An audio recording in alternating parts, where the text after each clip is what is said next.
Hello everybody, I'm Raphael Perry and it's time for some more Bloodsword. Now when we last left off in Book 1, our party was being ushered into the dungeon to begin the greatest adventure of their lives. Possibly the only adventure of their life, but we will see. I do have Book 2 and 3 open. Why do I have Book 2 open? Spell reference. Why do I have Book 3 open? Standard party marching order. Because I may wish to adopt it at some point. Or create my own variation.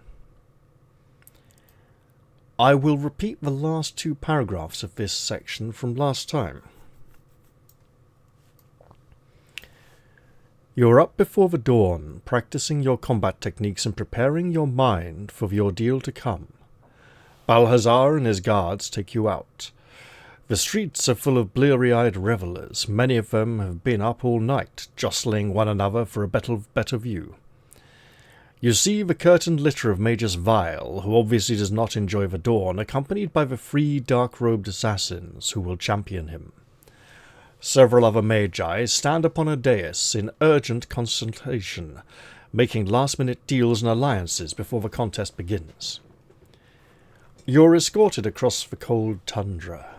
Other groups are also filing away from the citadel. Among them you notice a group of bronze-armoured barbarians employed by Magus Tor, and the master warlock Icon the Ungodly, who carries the pennant of Magus Uru. At last you reach a huge portal set into a hillside. Balthazar rushes you in, and you step through into the greatest adventure of your life.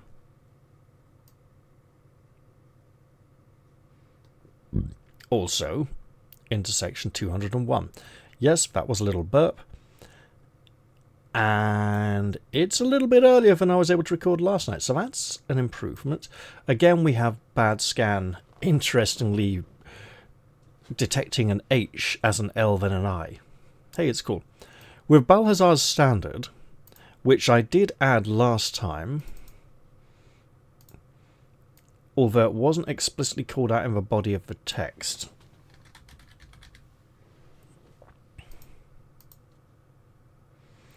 So Sir Alwyn here is carrying a sword in one hand, Balthazar's standard in the other, essentially being a bit like the Crusader from Darkest Dungeon. With Balthazar's standard, you advance into the first chamber of the underworld. Torches flicker in brackets around the grime-encrusted walls. At the centre of the room, a vast marble table has been laid with a luscious array of sweetmeats and succulent viands. Is it viands? I think it is viands, actually. Balthazar watches you proceed through the heavy door as his servants swing it shut. Succeed in your quest to find the Emblem of Victory, and I will reward you lavishly, he says. But fail, and his last words are drowned out by the deep clang as the door swings shut. If there is a sage in the party, he or she can inspect the food. Brother Kern will indeed inspect the food. We have learned we cannot trust the Magi. You stoop to inspect the food, first crumbling it between your fingers to examine the texture, then sniffing it, then finally tasting it gingerly. Detecting no trace of the poison you feared, you decide to eat.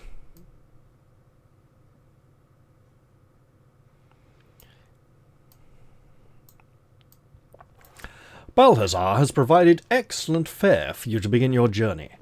Any wounded character who eats his fill restores 1 endurance point. You may gather up some of the food to take with you. The portions you take, each healing 1 endurance, can be stored in a backpack and each counts as 1 item of encumbrance. You may eat 1 portion after any combat. Now you are ready to move on. Will you enter the corridor leading to the far end of the room or the alcove in the side wall? First off, we are going to cram our pouches with food. And I'm just going to call it food. I know what it does. Now, we will probably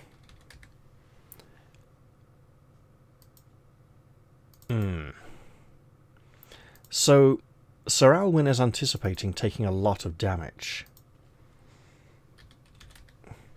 Remy is also going to ply himself with copious amounts of food, but he's going to leave some space left over should he find a tasty item to pilfer from the dungeon.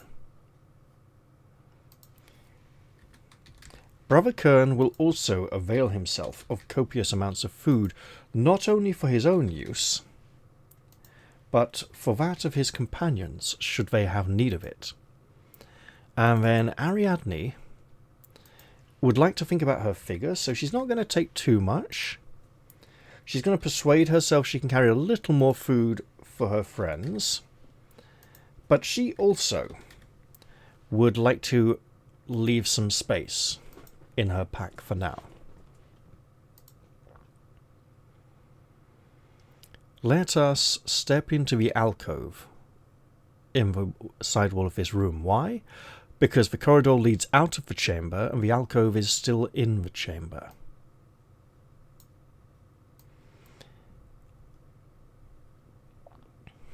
Also because this isn't the first time I've played this book.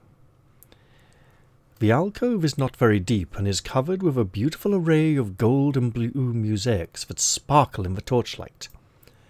You step into it hoping to find a hidden door or niche. Instead, you are momentarily blinded as the mosaics let out a blinding flash of light. You feel the room spinning uncontrollably. Lights dance and whirl across the walls, and there is an instant of confusion. You realize too late that you have walked into a teleportation spell. In an instant the spinning ceases, and you are now in an ornate garden under a roof of coloured gems. Sitting on the edge of a gently bubbling fountain is an elfin-featured girl wrapped in a toga of green silk. We may attack her or try to speak to her. Well, she looks a little confused or bemused by our sudden appearance, but I don't see any obvious weapons or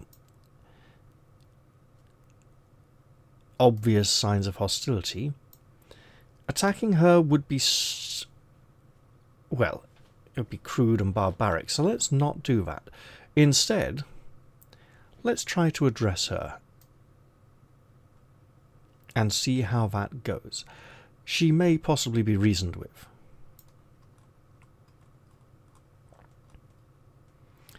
She does not open her mouth, but her musical voice rings inside your thoughts. She is speaking to you telepathically. I am Larisha, called by the ancients of Krarth, the gift giver.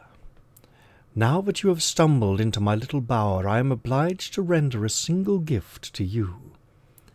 She reaches into the sparkling waters of the fountain and holds up a silver poniard. I believe there's a G before the end in poniard. This is the dagger of Vizlet, the Prince of Thieves. So a poniard is an interesting dagger. It has a basket hilt like a rapier and a round blade like a fencing foil. So it's purely a stabbing dagger. She allows it to fall into the water, then pulls out another item. This is the golden snuff box used by the savant Shormiano. And this, she drops the snuff box and takes a large gem from the water, is the last breath of Astarandel the Dragon Lord. You notice a flicker of light in the green depths of the gem. The fiery energy of Astarandel's breath is contained by a mighty spell, explains Larisha. The spell takes the form of this gem, and if you are able to find some way of negating the spell, you would unleash the searing flames of the Dragon Lord's last exhalation. Choose the item you'll take, either the dagger of Vizlet, the golden snuff box, or the Dragon Lord gem. Well, the Dragon Lord gem sounds like a mighty item to take, and also the kind of thing an enchantress would be interested in.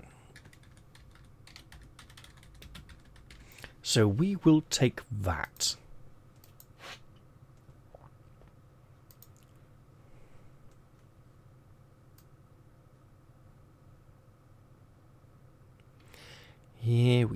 go, nearly there.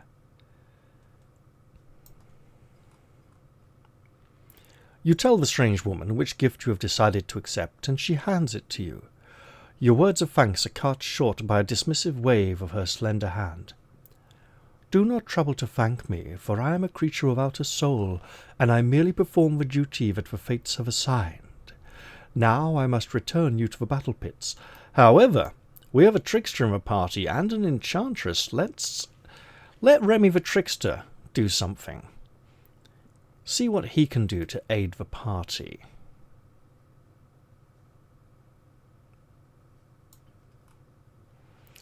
Why, this is nonsense, you cry, quickly turning on your charm. How can you describe yourself as soulless, you who are more lovely than any earthly woman? Regard your exquisite reflection in yonder fountain. Tell me whether it is not the face of a vibrant elemental persona, a passionate beauty who laughs in the face of the spiteful fates. Larisha looks startled for a moment, then turns to regard herself in the crystal-clear water of the fountain.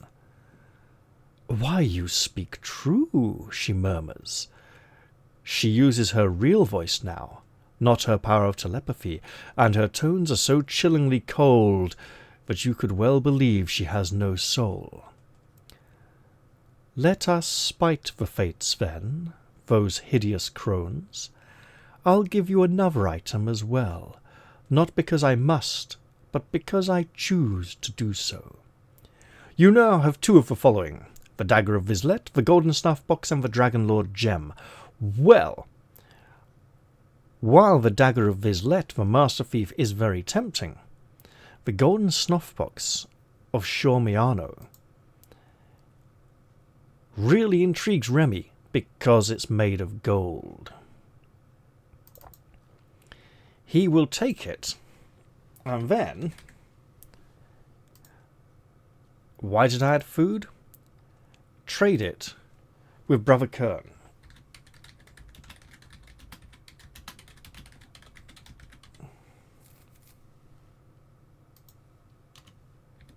There we go.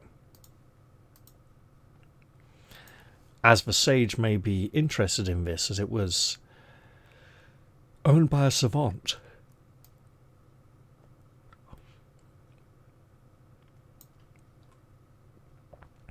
If we have the Dagger of Vizlet, we do not. We have the Golden Snuff Box, however.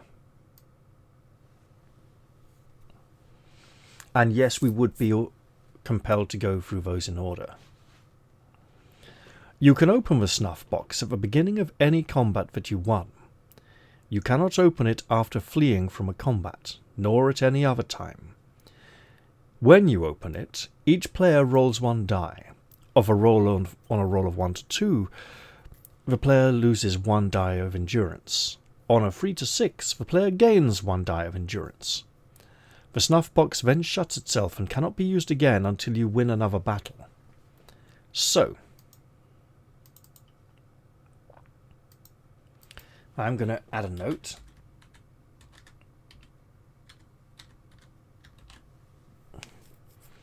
The Golden Snuff Box of Shormiano has its uses.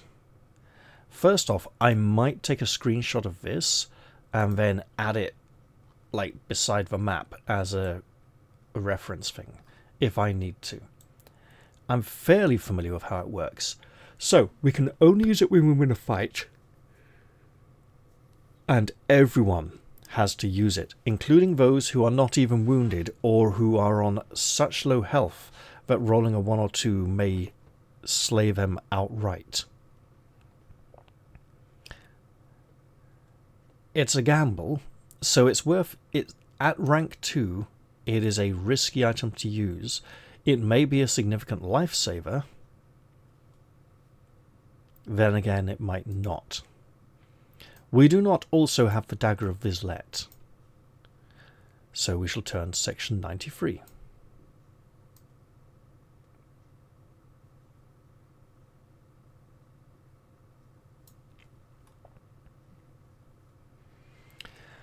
Larisha stands up, trailing her silk toga like a shadow. Return now to the Magi's labyrinth, she says, lifting her hands to display dozens of jewelled rings. If I possessed a soul, perhaps I would wish you well.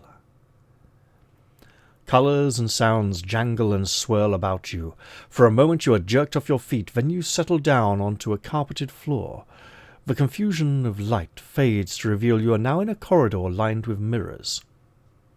This is the very same corridor we would have entered had we left the door on the side of the room opposite the entrance. It would have led us into this same corridor. So she hasn't really sent us far from our previous destination, or previous location rather. Okay then, 326 it is.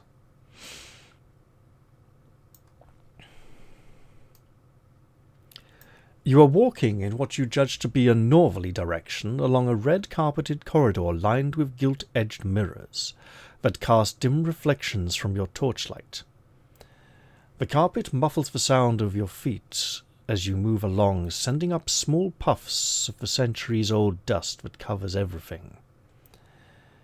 If we have an enchantress who may wish to use a prediction spell, a sage who may wish to use extrasensory perception, or someone else.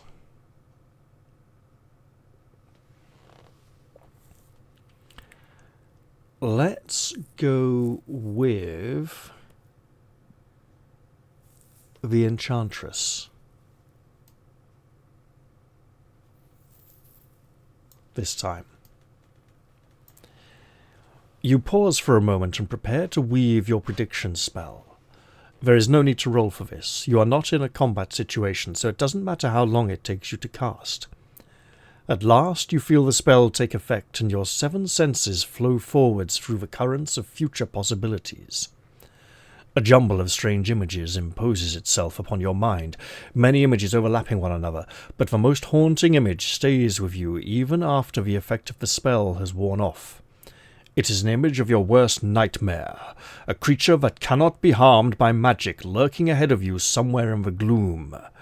This is only one possible future, and having seen it, you have a chance of averting it.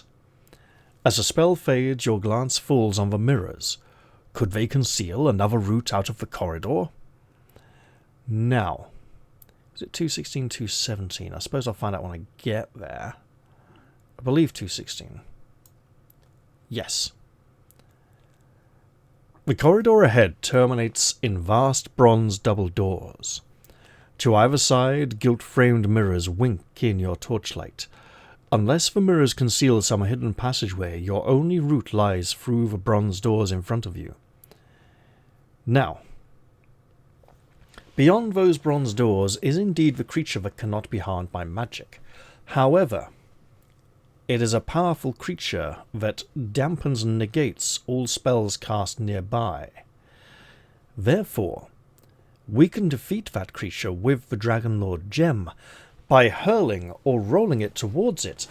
The spell containing it would be dispelled, and the breath of the dragon would emerge. That encounter leads to the only bonus experience points in the entire series that I'm aware of. And it's not enough to gain a rank. It's a very satisfying way of defeating the foe, but it's not really going to help us very much in this situation. And we have a trickster who is interested in finding a way of avoiding this. I believe that Ariadne will discuss this horrific foe, and Remy's going to see what he can do to remedy the situation.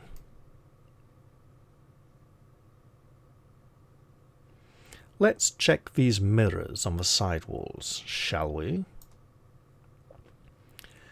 You bend close to each of the mirrors in turn, listening intently for any sound beyond.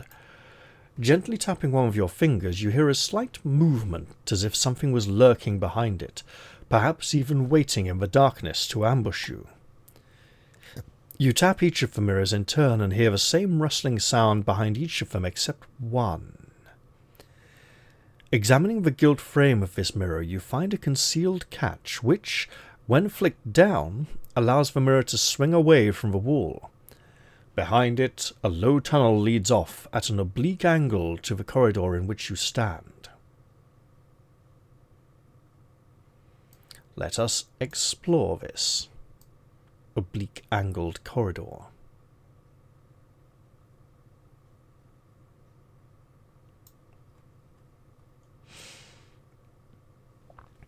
You scramble along a low tunnel that leads off the red-carpeted corridor. The tunnel seems very old, as if hewn from the bedrock of the keep above many hundreds of years before. Now, Ariadne is not comfortable getting into this corridor last. She does not wish to be the last person in the corridor adjacent to the thing that cannot be harmed by magic, which could come and get her at any moment. Let us switch her with Brother Kern. There we go. And she might even want to go sooner, but Remy assures her that Brother Kern can keep her safe, and he helps calm her nerves.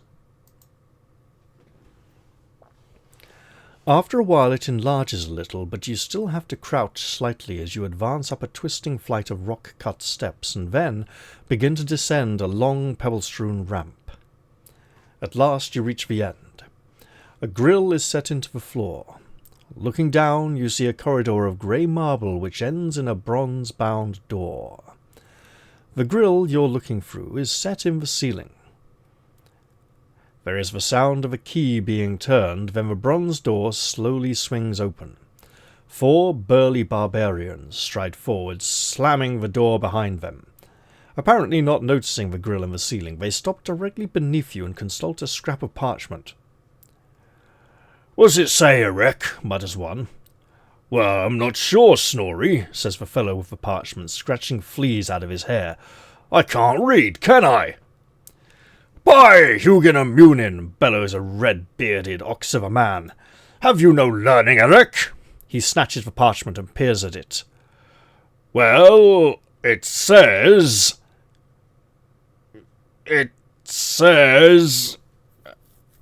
I reckon it says one of the passages up ahead is a dead end. But what do you want to listen to a bit of parchment for? The only way to find out for sure is to see it for ourselves." They are about to move on. If you want to dislodge the grating and jump down to attack them, turn to 6. If you wish to stay where you are and watch what they are doing next, turn to 141. Now, if you remember my previous... is it here? No. Should be here, shouldn't it? Where are we? Barbarian... Huh.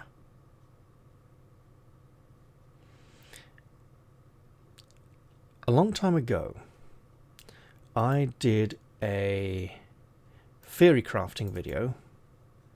Old books? There we go. On this entire situation. This map is not to scale.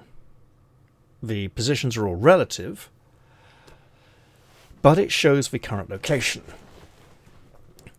This room is the corridor we are currently in.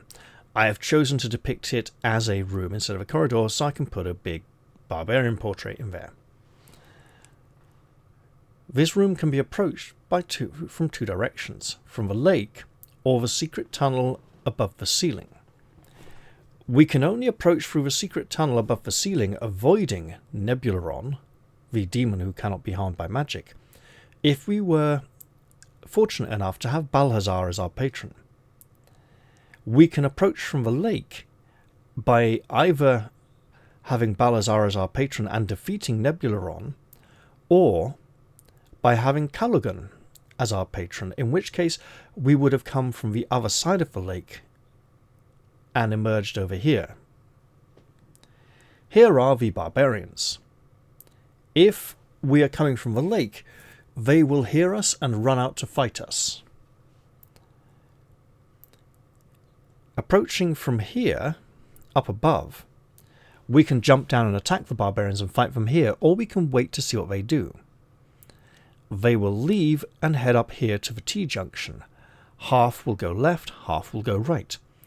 The half who go right will come down to this room and meet a group of assassins and fight them. The half who go left will come to this room, where I have depicted an image of a scroll with a skull in it. There is some very useful treasure in this room that may assist us in our quest. The barbarians will destroy the treasure, essentially. Then they will hear the sounds of fighting down here and run down here to meet their friends and fight against the assassins, who they will defeat. They will return here bearing some injuries, and we will have the opportunity to fight them again.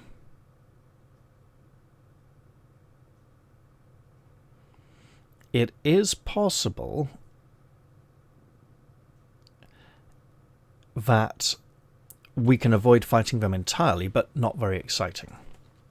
So, in order to do that, we would need to wait for them to leave the chamber, drop down from the ceiling above, walk up to the T-junction, turn left, walk along this corridor to the gambler, and ignore this room entirely.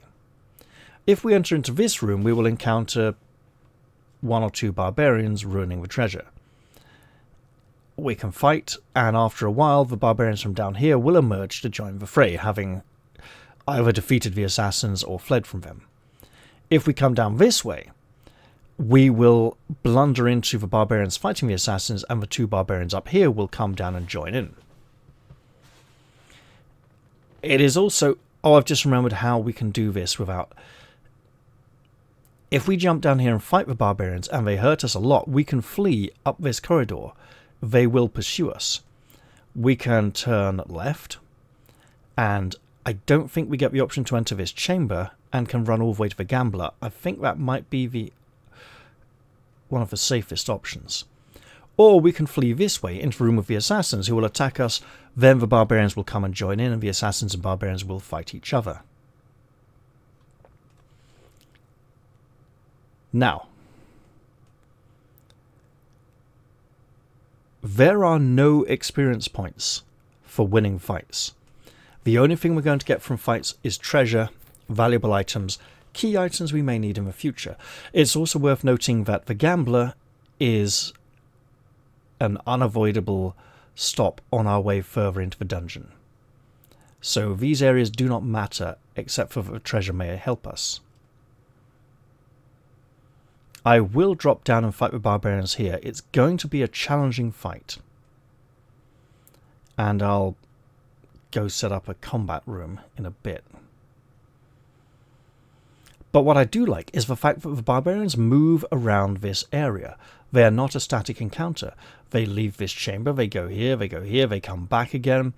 They can go out to the lake and chase you. If you're down that way, they can chase you around here.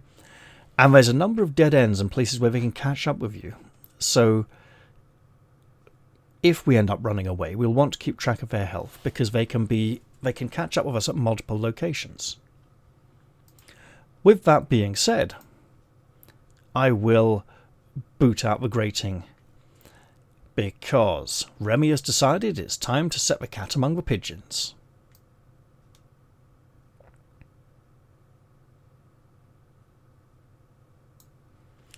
All the way back to section 6, very near the beginning. You wrench up the grating and drop lively to the floor in the midst of the astonished barbarians. They reach for their axes, but they are taken by surprise, and this means you get 1 free action before the normal sequence of combat begins. I'll go set up a battle map. See you all soon. Here we are. Now, couple of things before I go any further. Since we heard the barbarians from the vent above, I think it's only fair to say that Ariadne had time to prepare the white fire spell once again.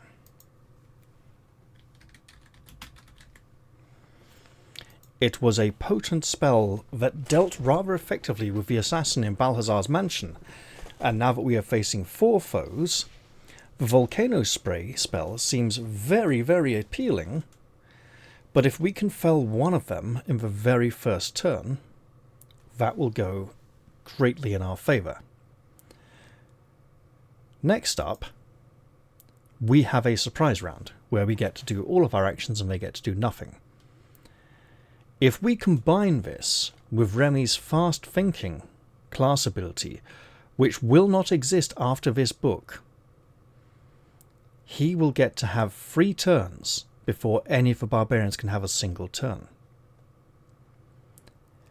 Finally, the barbarians are mighty warriors and not to be underestimated. They have a fighting prowess of 8, which is on par with Sir Alwyn the warrior. Remy, also with a magic sword, is able to fight that effectively. They have a psychic ability of 5, rendering them very vulnerable to psychic spells. However, most of the psychic spells we would want to use, like Servile Enthrallment, have a very high complexity rating and might take a long time to cast. But if we could get off a good Night Howl spell, we could cripple one of these barbarians for a turn or two, for 4 turns. They deal more damage than any of our party members can individually deal. They have an awareness of 7, lower than Remy, but higher than everyone else. 12 points of endurance, same as Remy and Sir Alwyn, but only 1 point of armour. There are 4 of them. These are no slouches. If this was a computer game, boss fight music would be playing. Same as if it was a film, actually. Let's go set up some initiative. I am not expecting miracles, but it would be very nice. Now, each of the barbarians has a name. Those names are smattered around the various locations they can be encountered at. No more than 2 or 3 of their names are in any one place. And I did have to do a bit of research last time I was playing to get all their names correct. I was very tempted to give all of them the Prince Voltan portrait. It is befitting their attitude, personality, and aptitude.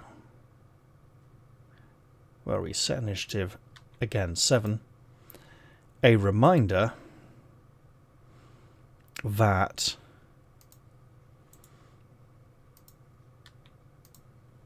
everyone on the same initiative goes simultaneously,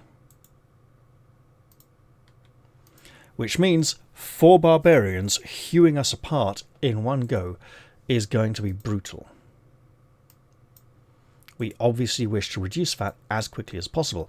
This is a surprise round, so we should be looking to do as much damage as possible before our foes can ready themselves and strike back.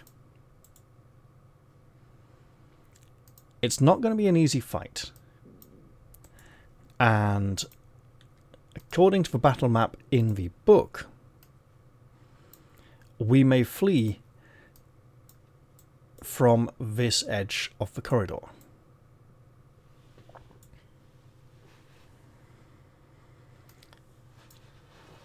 I'm already starting to feel the map tool's dice may not love me tonight, but let's find out. Ideally, we want to win this fight without losing any of our party members, defeat all 4 barbarians without having to flee the scene. Remy will move to engage. With an awareness of 8, he can move 4 squares. He will go 1, 2, 3, 4 to there and assault Lars. Now, this is debatable. Remy will assault Lars. Ariadne will attempt to cast White Fire on Lars. Sir Alwyn will attack Torsvald. Then Brother Kern will decide who he is going to attack. If we can kill Lars in this one turn, Remy can then move to here to engage Erek next turn and take some of the pressure off Ariadne. If we cannot kill Lars, he will have 2 targets and may choose to attack Remy instead of Brother Kern. If Torsvald and Lars both attack Brother Kern, we will be in trouble. Remember, enemies randomize their targeting. So, Remy will now attack, and we will pray the magic sword Blutgetranke that he was given will bite into this barbarian's flesh just as easily as that of any giant. That's a good start. Remy's sword strikes true. Unfortunately, while Lars may be a great hulking brute of a man, he is no giant. So we're looking at a mere 1d6 damage. That's 4 points of damage, and Lars has 1 point of armor, leading to him taking a total of 3, reducing his endurance down to 9 points. Not great, but at least none of the barbarians are having a turn just yet. Our remaining 3 heroes now act in any order they want. Sir Alwyn will attack Torsvald, and we will have a straight attack roll there. 8 is just good enough. We're doing 1d6 plus 1 damage here, because he knows how to use his weapon to strike the vital points that little bit more effectively. 4 whole points, less 1 for armor is 3, leaving Torsvald on a similar 9 endurance points. At this point, Ariadne will attempt to cast her spell. It's a complexity level 1 spell for white fire. A 6 is successful. The dice gods love me tonight. I shouldn't jinx it. Jinx touch wood, Raffy jinxed. Hey, cool. So, that means I'm not jinxed. Because you know, jinx touch wood, if you both say the same thing, first person to touch wood says... The second person to touch wood is now jinxed and cannot speak until their name is spoken, which is why you touch wood and say their name to tell them they're jinxed. So they're immediately unjinxed, but might not realise if they're a little bit slow. Right, speaking of slow, let's get that white fire damage in there. We will release her psychic potential, and we have plenty of food to eat after this fight. So, may the flames burn Lars most severely. 10 whole points! Minus 1 on the armor is 9. Guess what? He is incinerated. At which point, Brother Kern will rather wisely choose to attack Torsvald, as his other target has been removed, or perhaps we should say obliterated. He also bonks him with his staff for a whopping 1d6 damage, which we should have. Nope, there we go. 2 points. Torsvald has a breastplate and a helmet, so he takes a mere 1 damage, going down to 8 endurance. And now we decide if Remy needs to act twice this turn.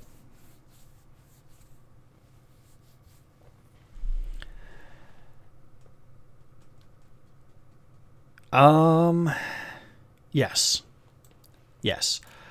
It is possible both the barbarians could attack Sir Alwyn and slay him in a single round if we are not careful. So we will have Remy take his second action now, and he will go 1, 2, 3 squares to here and attack Erek. This attack does not matter. It's fairly irrelevant. It can miss for all I care. It does not miss. His blade bites flesh once again.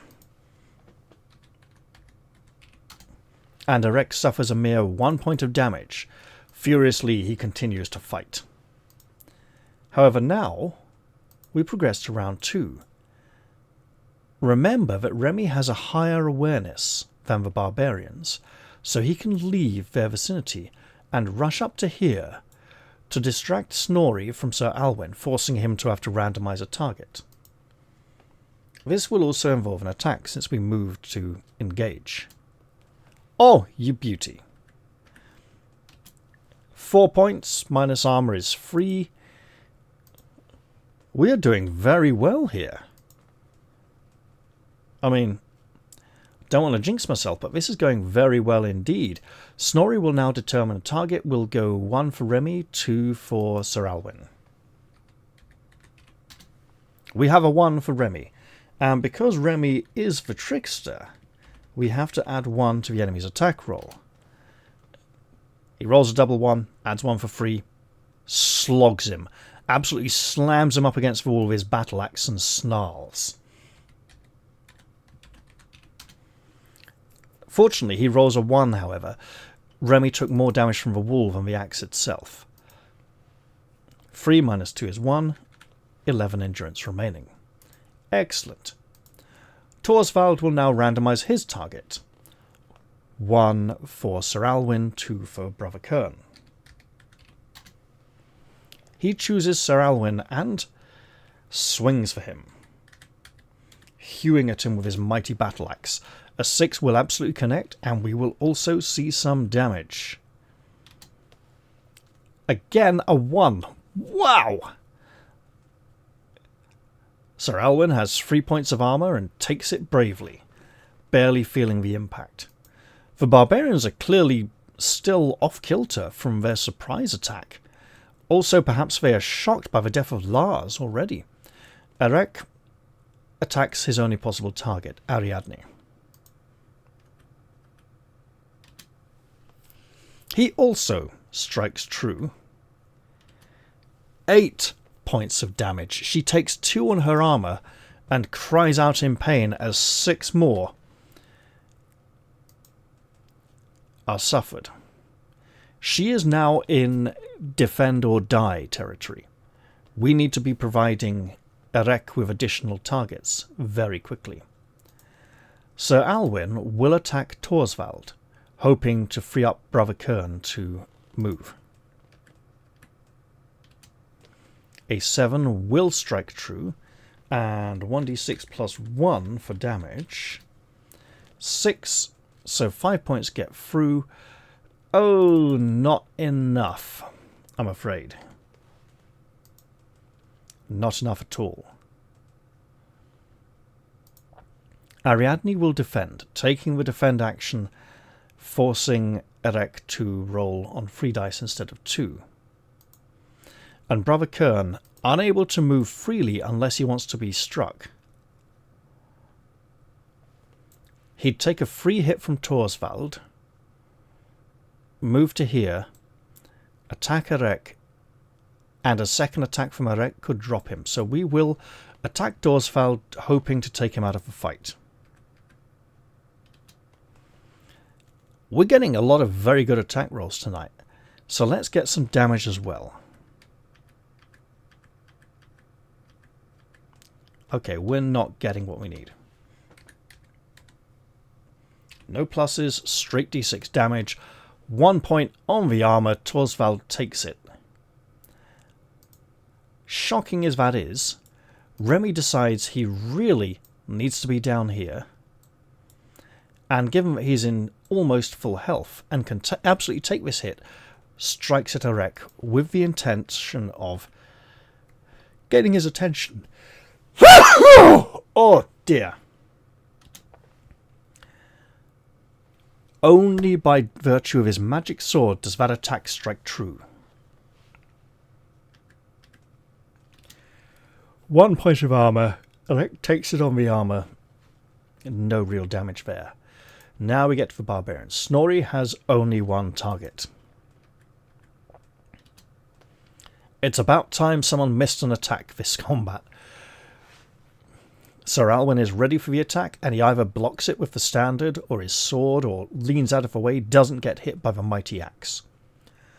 Torsvald has a choice of targets. 2 targets. We'll have a 1 for Sir Alwyn, 2 for Brother Kern. He also strikes at the warrior,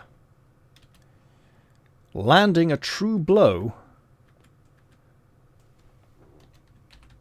This could hurt.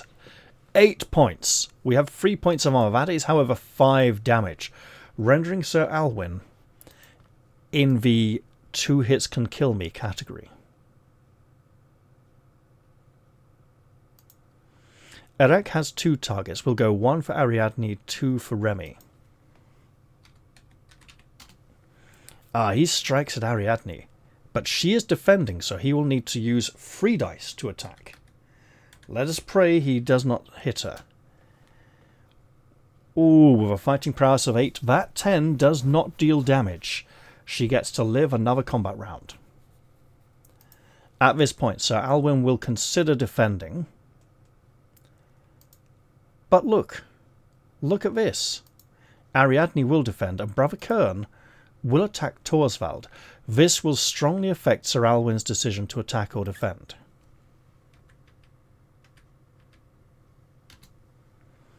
That is a hit. With 3 endurance, we need a 4 or higher to kill. Ah, bonked on the armor. Sir Alwyn needs to defend. Okay, we understand. Remy will attack.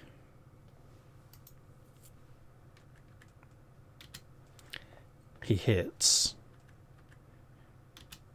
He deals 3 points of damage, reducing Erek to 8 endurance points. Okay. It's a start. Now we come to the 3 barbarians. Snorri will attack, bearing in mind that Sir Alwyn is now defending. His blow swings wide, mercifully. Torsvald will randomize, 1 for Sir Alwyn, 2 for Brother Kern. He also decides to attack the defending warrior. And he hits. This could hurt a lot. 3 points. Fortunately, Sir Alwyn's armour saves him from serious injury. Although he seriously feels the impact of the blow. He is reeling. You know, he can hear a ringing in his ears. He doesn't know if he'll make it through the fight. And Erek chooses a target. 1 for Ariadne, 2 for Remy. Okay, Ariadne is defending. We roll his attack. 16. He misses completely. Thank the gods. Sir Alwyn will consider if he can kill Torsvald, then Brother Kern is not freed up to move because the heroes act simultaneously at this point. Brother Kern will attack Torsvald, however. That's a hit. Let's have some damage. That is 3, minus 1 armor is 2 damage. Torsvald slumps to the floor. Wait, no, it's not enough! Oh! The agony. Okay, Ariadne will defend, and Sir Alwyn will attempt to slaughter Torsvald, because if he can, then he cannot be killed by Snorri. Massive gamble, I know. That's a hit. And he's guaranteed to hit hard enough to kill. Maximum damage is 6 damage to Torsvald's 1 remaining endurance, and he slumps to the floor, bleeding profusely. Bleeding profusely, not breeding. That would be a rather different kind of situation. This does render Sir Alwyn vulnerable to... He can take 1 hit from Snorri, and only 1. Ariadne has defended. Brother Kern has attacked. We're on to a new round. Remy will stay here because Ariadne can't take another hit from Erek, and Sir Alwyn can take another hit from Snorri. While he's here, he's going to lash out of his sword and inflict some damage on the barbarian. 3 hold points, minus 1 for armor is 2, dropping him down to 6 endurance points. Erek rages on. At this point, Snorri will attack the non-defending Sir Alwyn. A 3 will hit. 5 damage, minus armor rating of 3 is 2 damage, taking Sir Alwyn down to 5. If he is now struck by either of the barbarians, there is a 1 in 6 chance of him being decimated, and we don't want that. Erek will randomize a target. 1 for Ariadne, 2 for Remy. He goes for this Enchantress again. He's got a thing for her. She's cowering. She's, using her sword to block and defend herself. She's not attacking the way Remy is. He clearly thinks she's easy prey. And he's not wrong. Oh, this is going to be really rough. 4 points minus armor is 2 damage, taking her down to 2 points of endurance. We are now at the point where it is unsafe to use the golden snuff box of Shor Miano after this fight. Ariadne will defend. Brother Kern will move down and attack, hoping to add to the damage here. A 4 will hit. 3 damage minus an armor of 1 is 2 damage, taking him down to 4 endurance points. It is possible Remy can finish him off next turn. We have already used quick thinking, and without it, Sir Alwyn may be on the floor. Speaking of which, I see 9 endurance points there. I think Sir Alwyn should just defend. Remy will attack. That's a hit. That is 4 points of damage, 3 after armor. Almost, but not quite enough. That is brutal. Ariadne could have risked attacking, but with a fighting prowess of 6, she wouldn't have been that valorous. Snorri will attack. He fails to land a blow on Sir Alwyn. Erek now has 3 targets. We'll go 1 for Ariadne, 2 for Remy, and 3 for Brother Kern. He strikes out at Brother Kern, who is on full health and can take the hit. Fortunately, he was on full health, but not for much longer.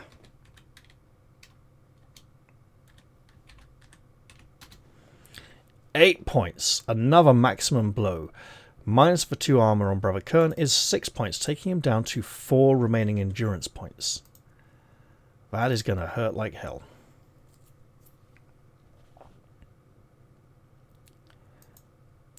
Sir Alwyn will continue defending. Yes, I think so. Ariadne will probably, she'll just defend because it's simultaneous combat, and no, that's 1 endurance points. She will not defend. She will presume that one of her companions can snuff out Erek's life force, and she will prepare a spell. Oh,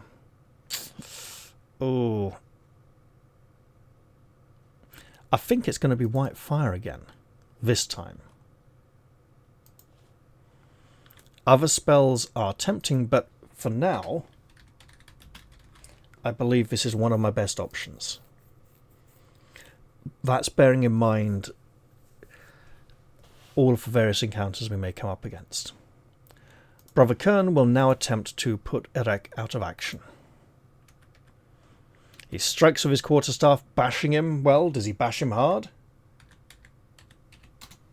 He does bash him hard, and Erek goes down with a broken bonce, no longer a part of this fight. I did say Sir Alwyn was defending. Remy will rush up to attack the Barbarian. He does land a blow. He does deal 3 whole points of damage. Snorri will randomize, 1 for Remy, 2 for Sir Alwyn. He goes for the Trickster, who is 1 point harder to hit than anyone else. A 7 will absolutely hit as he rams his axe into the Trickster. That's 7 points of damage, 5 after armor. Remy really felt that one, taking him down to half health and into the 1 in 6 kill chance territory. He is now as vulnerable as Sir Alwyn. The question is, can we now inflict 6 points of damage with 4 whole turns? I think we'll try. Sir Alwyn will now attack.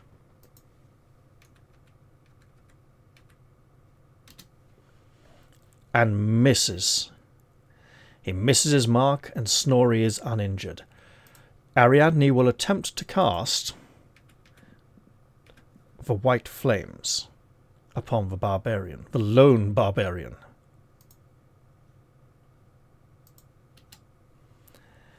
Unsuccessfully. And then Brother Kern rushes up to present a new target. Oh shit, no he doesn't. No he doesn't. He does not have the health for that. He does have a bow and a quiver of arrows. We'll fire one of those off.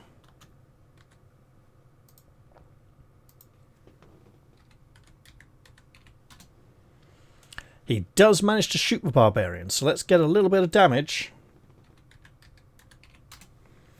5 whole points, that's 4 after armor, taking Snorri down to 2 points of endurance.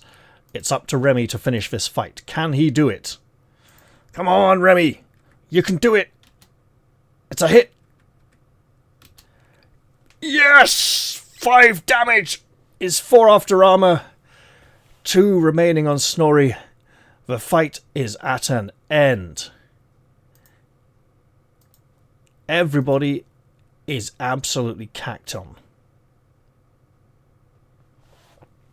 With someone having only 2 endurance points, we will not open the golden snuff box of Shor Miano. What I will need to do is copy these heroes back to the main map in a bit. We can leave them here for now. We managed to defeat the barbarians against the odds. And that was no guaranteed thing. If we'd been hit a few more times or missed some of our attacks... You remember in the last episode where Sir Alwyn kept missing attacks against the assassin? Imagine that had happened again. That would be horrific. You stoop over the bodies, searching them for items of interest. The scrap of parchment they were looking at is now soaked in blood and unreadable. You find 20 gold pieces, 4 axes and 4 bronze breastplates. As the latter have an armor rating of 1, they are of no practical use to you. You head down the corridor and reach a point where it divides in 2. On the left is a black-tiled corridor, and on the right is one floored in white marble. Well, what we're going to do before we leave this corridor is eat some of this food. 1 point. Goes up to 5.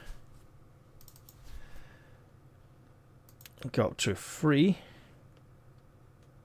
for 1 portion of food. More food is consumed.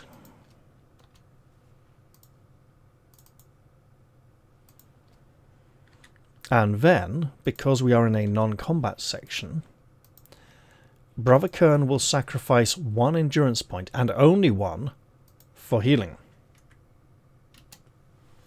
We roll a 4, so we get 2 points back. He will give 1 of those 2 points to himself to put himself back on the 5 endurance he was after eating the food. And then... Oh... Okay, yes, he'll give it to Ariadne.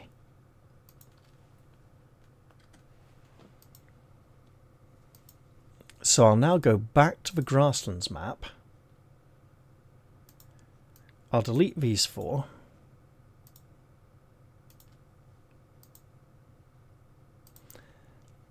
I'll pick these up. Copy and paste. So this is our current party marching order. Are we happy with this? Armor 3 and 6 endurance. Armor 2 and 7 endurance. We could almost put Remy in front, given that he's harder to hit. He can be searching for traps. But maybe not. Armor 2 and 4 endurance, armor 2 and 5 endurance.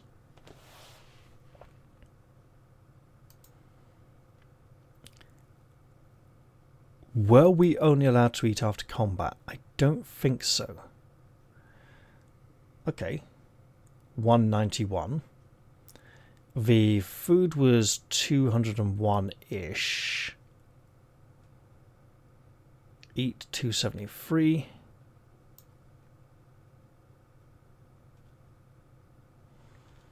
You may eat one portion after any combat. Okay. Noted. So then we go back to 191. So yes, food must... We need to fight to be allowed to eat food. So we cannot eat any more food for instant healing.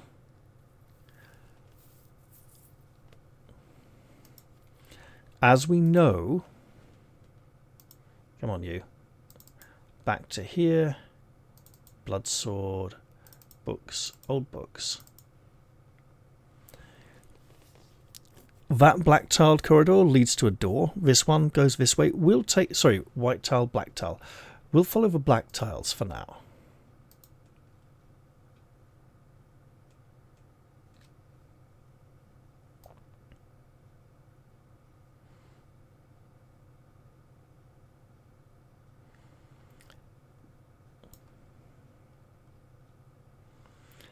After a short distance, you pass a door engraved with red sigils. There is indeed a sage in the party. Let's see what Brother Kern can discern. I was going to say determine, then change my mind. You can make some sense of the sigils. They include glyphs representing knowledge and power in the High Kabandari script of Krarth.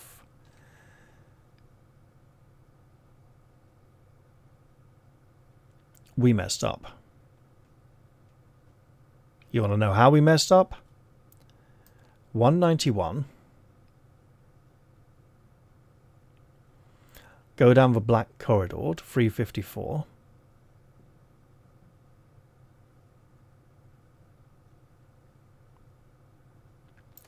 This is also a non-combat section. So Brother Kern will sacrifice 1 point of endurance for healing. A 4 again. 4 minus 2 is 2. We get 2 points back. He will give 1 back to himself. And 1 to Sir Alwyn.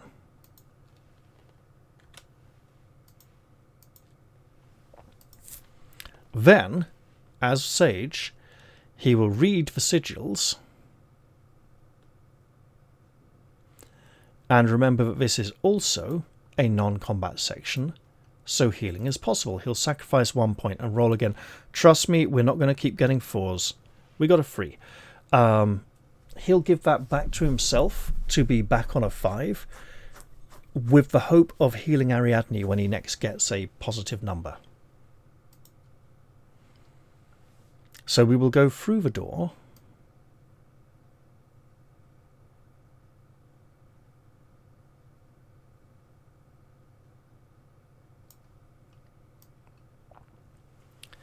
And because it's a non-combat section, we will once again sacrifice a point of endurance to heal.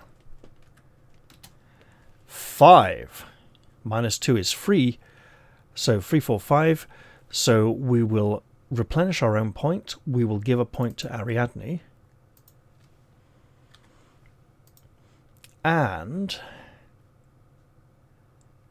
a point to Brother Kern, so that he can gamble on healing with a little more confidence. I am unlikely to gamble more points on healing than the current book number at this point. You push open the door and peer inside. In a glimmer of soft candlelight, you see a fire-blackened skull resting on a plinth. The rest of the floor has been recently disturbed by footprints. You see no other exits. Not the footprints of the barbarians, because they came through the bronze doors. Is it copper or bronze? I think it was bronze. Well, they're in bronze armor. I can't remember if the doors were. They came through the doors from the lake.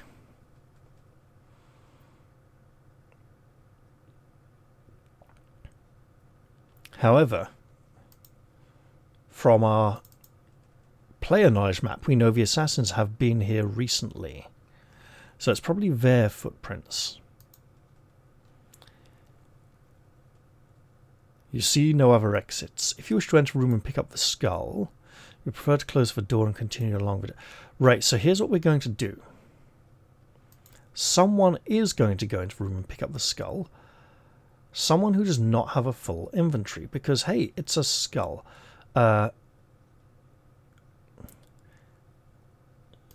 We will give one portion of this food to Sir Alwyn to carry.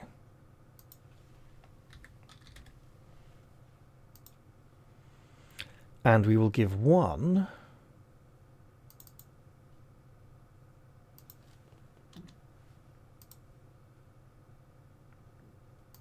to Ariadne.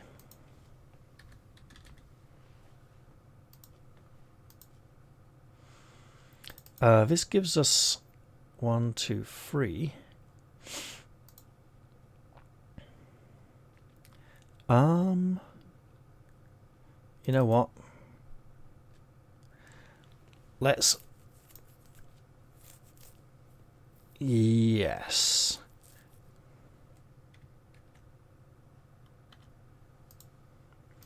Let's give the golden snuff box to Remy. And then Brother Kern will enter the chamber and pick up the skull.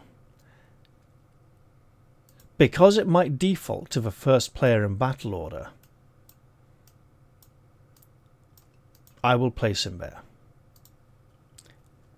You never know, right? It could be dangerous. It's singed with black fire,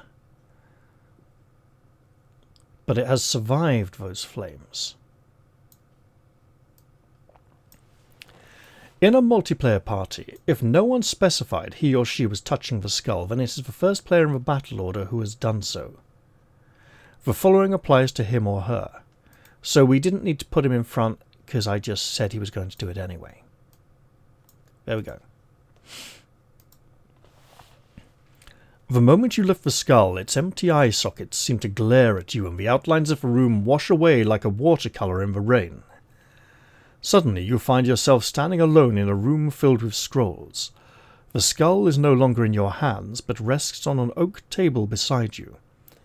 You may take as many scrolls as you wish, up to your normal encumbrance limit. In order to rejoin your comrades, however, you will need to pick up the skull again, so remember to leave one space on your encumbrance limit for this item. When we pick up the skull and are transported back to the other room, the skull remains here and does not come with us. And this is how the barbarians ruin the treasure. One of them picks up the skull, comes to this room, doesn't see any value in the scrolls, picks up the skull again and is sent back. And then we can't go and get any. So, invisibility. When read during a combat, this allows all players to take the flee option, if there is one, on the next round without first having to move. Healing. This can be read at any time. It restores 2 dice of endurance points to the player who reads it, up to his or her initial endurance maximum. That's very potent. Adjust. The player who reads this can take 1 point from one of his or her attributes, endurance, fighting prowess, awareness, or psychic ability, and transfer it to another attribute. The effect is permanent. This means we could have Sir Alwyn with a fighting prowess of 9, or fighting prowess and psychic ability of 7, just like Brother Kern. But at that point, he would essentially be a sage without any of the powers and special abilities, with just a little bit of extra health. It is very tempting to use the adjustment to make one character very powerful. Possibly... Here's a thing, though.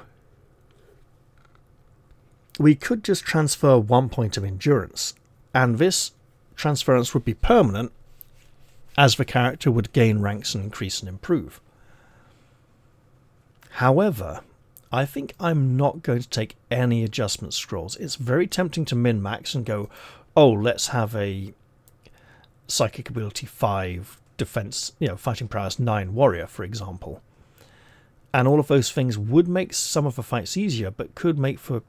losing a point of endurance or a point of awareness might not be so bad for a warrior. Time Blink. This can be read in combat when it has the effect of returning time to the point where the combat started. The endurance of both players and opponents are restored to what they were at the start of the combat. Precognition. This scroll, which can be read at any time, gives you a glimpse into the past or future, or one possible past or future. When you read it, you can turn to an entry at random and see what it says, then return to the entry you were at before. To find out which entry you may look at, roll a die 3 times. A roll of a 3, then 6, then 4 would mean you would look at entry 364. If you roll a number for which there is no entry, 666 for instance, then the scroll is used up but you see nothing in the past or future. There are several copies of each scroll, so if you were able to carry 3 items, for example, then you could take 3 invisibility scrolls, or 2 invisibility and 1 time blink, or whatever. You may like to note down this entry number in case you need to refer back later to remind yourself what the scrolls do. Each scroll can only be used once, because once read it will crumble into dust. Also, none of the scrolls can be read in this room, so you cannot get endless precognitions before leaving. When you are ready to leave of the scrolls you have chosen, you may take up the Scorched Skull once more. I will take a healing scroll.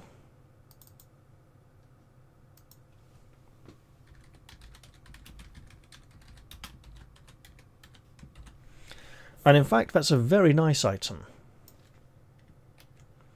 Let's take another one of those. Invisibility is nice. Healing, adjust, time blink. Okay, we'll take a time blink scroll. And in all probability, Brother Kern will not be the one to use this. We will work out who to give it to at some point in the future. I've got a pretty good idea what point.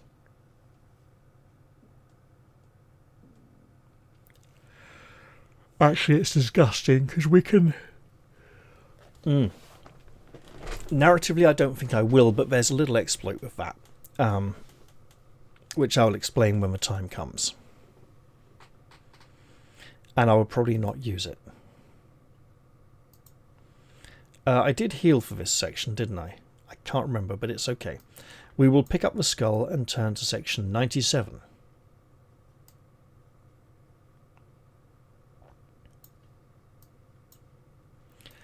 You appear in the first room. You no longer have the skull, so you cannot make a second visit to the scriptorium. You step out of the room and continue along the tunnel, and because this is a non-combat section, Brother Kern will sacrifice a point to heal. He only gets back the 1 point he spent. No, he'll just give it back to himself for now.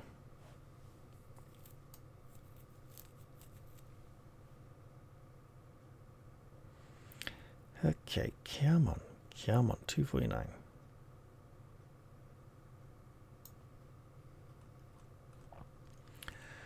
The walls of the passage bear a decorative frieze showing gladiators locked in bloody battle.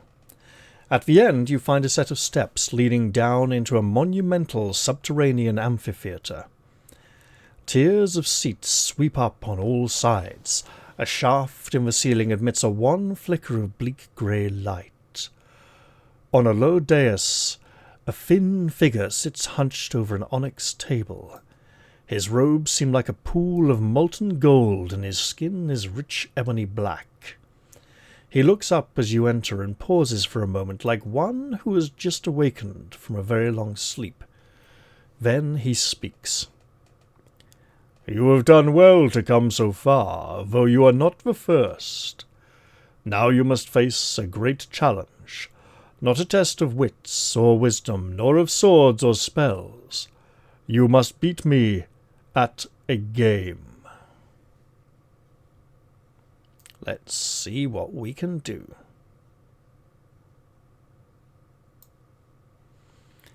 The being spreads his hands over the surface of the table. As he draws them back, 14 gleaming gold coins are revealed, 7 in a line in front of him, 7 on your side of the table. Beside each line of coins rests a 6-sided die. All the coins are showing heads. I am called Keith, says the mysterious being.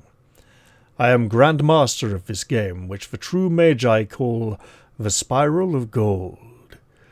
Pay close attention as I explain it to you. And while he explains it to us, Brother Kern will sacrifice a point of endurance for healing and gain back an additional point, which he will give to Ariadne.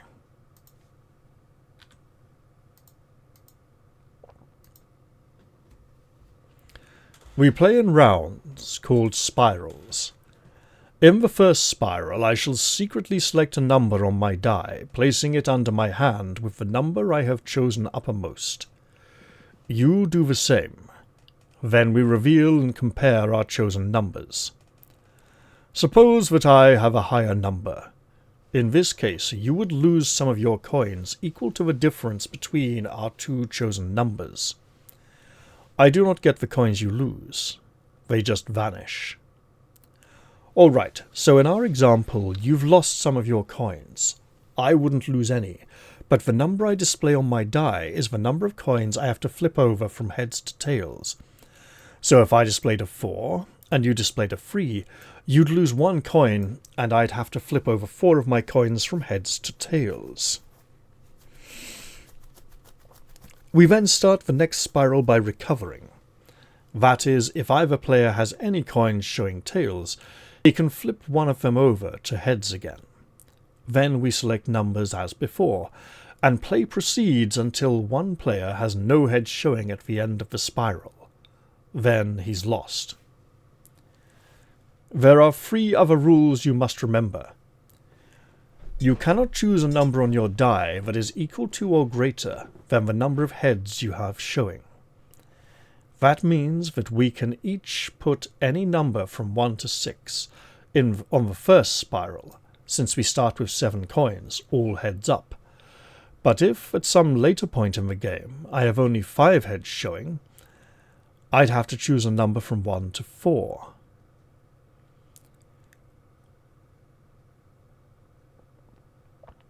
Hang on, surely 1 to 5. Secondly, if we both choose the same number, then that spiral is a draw, and neither player loses anything. Lastly, when you have to lose a number of coins, you must take them from the heads, not the tails, among the coins you have left.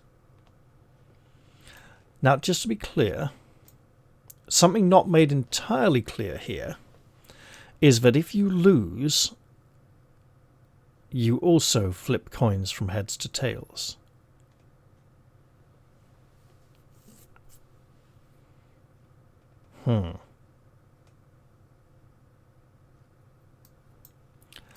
Okay, do you understand how to play? Well, we're ready to give it a try. Now. Excellent! He conceals his die behind his slender hand and smiles across the table at you as he considers his opening gambit. In a multiplayer party, decide who is going to be playing against him. This player must choose the numbers without conferring with the rest of the party. Choose your opening number, which must be between 1 and 6 inclusive. Grandmaster Keith is ready. When you've decided, turn to 20. I'm going to do something here. I'm going to go get some pictures of coins. Okay, here we are. Here we have some pictures of coins. They may be familiar to some of you. They may not. If they are, great. If they're not, Consider them to be coins from some far-off land and long-forgotten time, before they cut the middle out of the coins and put silver in and made them look like some ugly fucking euro thing that we should not be subjected to. I'm sorry, but they're just hideous coin designs. The old ones were better. More appealing to the eye. Let us say this row of coins represents us, and this row of coins represents Keith the Gambler. Now, we have 7 coins here, and we can select a number from 1 to 6. I believe we're not allowed to select more than the amount of coins we have. I don't need this open anymore. Right. If we select a 1, and he selects a 1, it's a draw. It's unlikely. He wants to beat us and take away our coins. We want to beat him and take away his coins. He's not going to choose a 1 in the first round. So let's say we go high and we choose 6. Alright? If we choose 6 and he does not choose a 6, chooses at least a 5, we take away some of his coins. And they start with the heads, right? So they start from this end. If we choose a 6, on our next turn, we recover 1 coin. And with 5 coins concealed, we can only choose a 1 next turn. So if we choose a 6 and say he chooses a 5, then next turn we can choose a 1 and he can choose a 2 and take 1 off us and keep driving us down, because he will always have 1 more coin available than we do. So we don't want a 6. If we choose a 5, likewise, however, he does not want a 6. Alright? Because if he chooses a 6, he beats us in the first round. If we choose a 5 and he chooses a 6, he takes away 1 of ours. But then next turn, we can bid 2 coins, and he can only bid 1. At which point we're equal again, but we will have 1 more coin available to us on the next turn. So, we don't want a 6, we don't want a 5. A 5 would be a very aggressive play. Let's say we take a 4. If he chooses a 5, we only lose 1. If he chooses a 6, we only lose 2. If we take a 4, and he takes a 5, we lose 1. So we have 4 3 would have recovered. So we'll have 1, 2, 3. So we'll be able to choose like a 2 of 3. And he'd have 1 less than that because he'd have recovered 1. And he'd be able to choose 2. So our 3 would be advantageous. So if we take a 4, we lose 1, but then we beat the 5.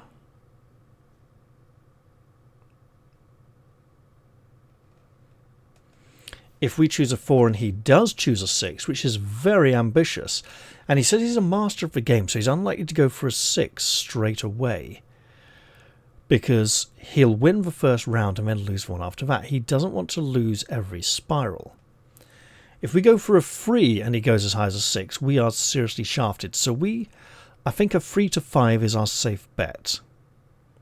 If we take a 4 and he takes anything less than a 4, we're winning already. If we take a 4, he takes a 5, we lose 1, we have 3 to bid, he has 2 to bid. If we take a 5, if you take a 4 and he has a 6, we lose 2, we have 1, 2, 3, 2 to bid to his 2, at which point we are drawing, which is a massive gamble. I will go for a 5. Will I? 5 or 4? 5 or 4? 4. Okay.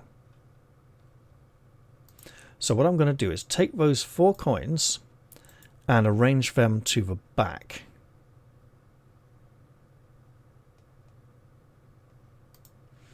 So now they're showing tails instead of heads.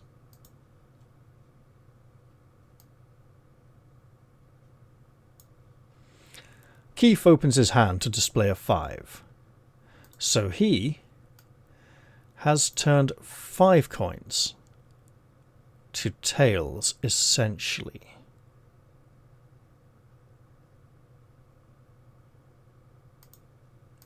There we go.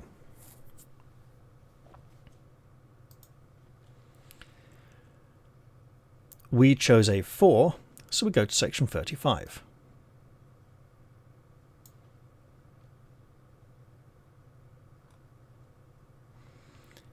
You have him when he knows it. We lose 1 coin.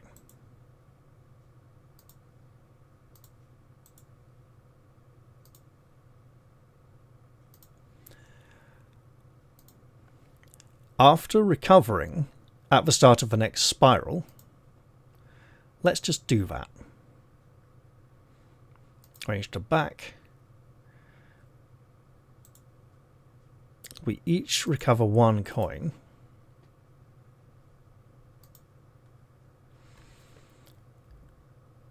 He has 3 heads and 4 tails. Oh, so the loser does not flip.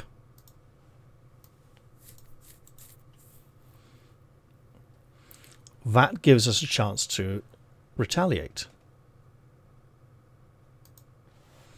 Yes. After recovering at the start of the next spiral, he has 3 heads and 4 tails, as displayed here. You have only 6 coins, but they all heads. The best he can do now is play a 2.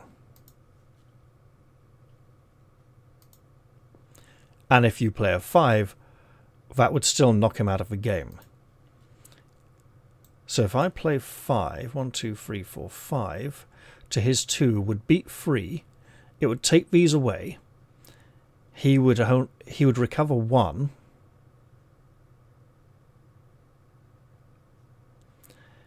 And I would also recover 1. 1, 2, 3, 4, 5. I would have 1, recover 1. I'd have 1, he'd have...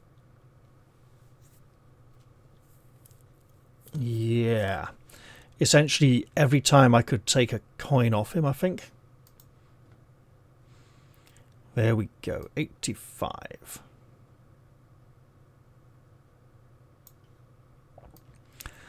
Keith looks at you with a wry smile. Very few people have ever beaten me at the game, he says. No reward I can offer truly expresses my admiration. Nevertheless, I should have been healing for those sections. Nevertheless, I have a couple of items that might interest you. He places 2 objects on the table. One is an octagonal prism of coloured glass. The other is a sparkling blue ice jewel. Take both, says Keith. I feel magnanimous, and now prepare to enter the Nether Caverns. Let's go back to 19, because we healed there. He explained the game. Not 19 then. Not 20. Ooh.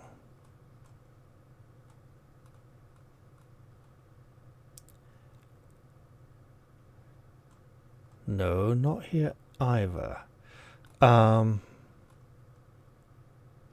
Right. Bear with me one moment.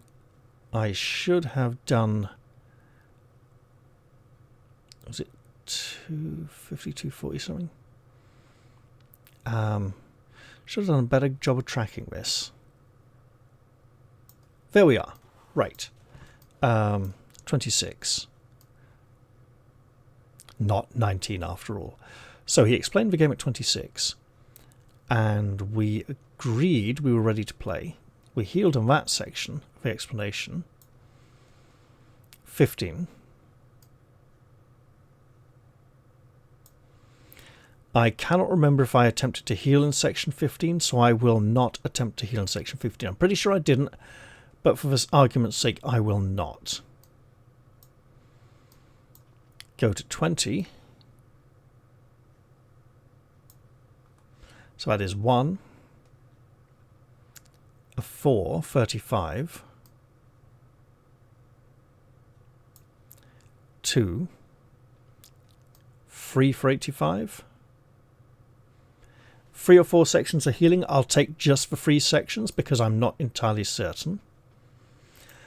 I will first off remove all these coins.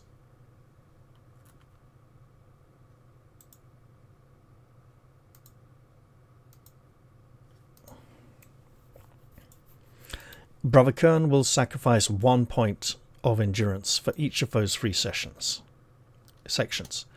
A 4 will get me back 1 point. I will give it to Sir Alwyn, as he is more likely to be placed in harm's way. I'll roll again. A 3, I'll just keep it for myself to maintain. And a 6 gives me 3 points.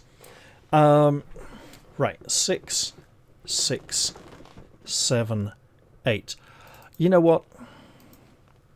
8, 7, 7. There we go. Better than nothing. So, we have a second octagonal prism of coloured glass. You know what? I think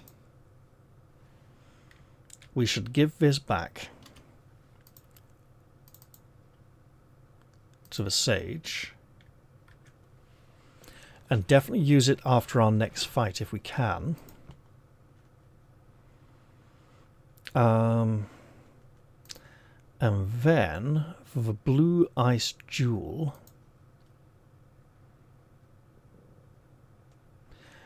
she has a gem already.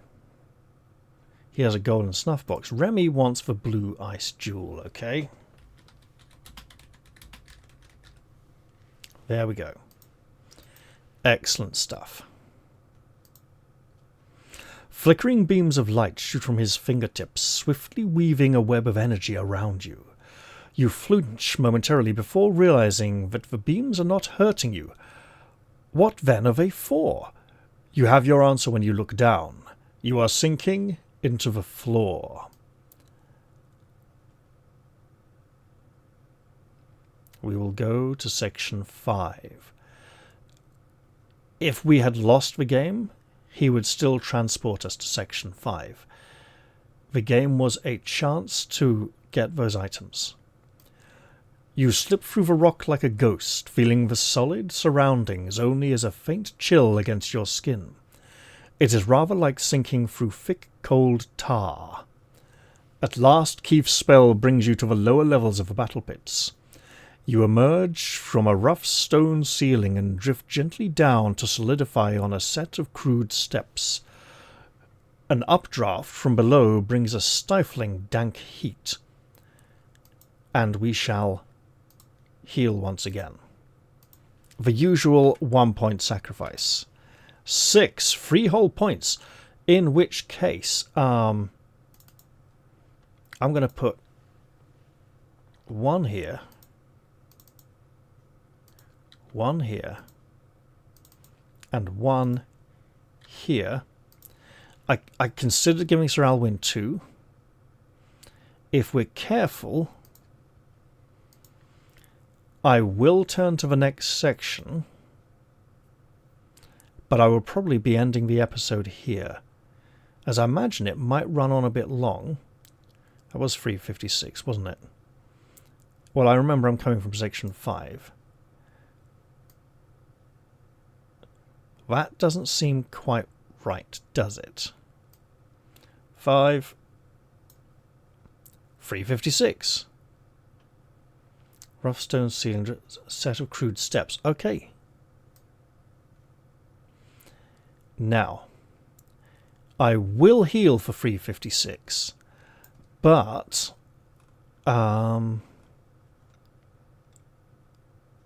Okay. Yeah, I'll throw in a heal here.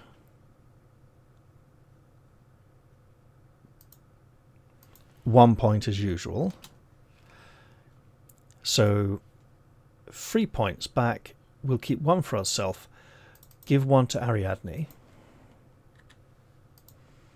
And one to Sir Alwyn.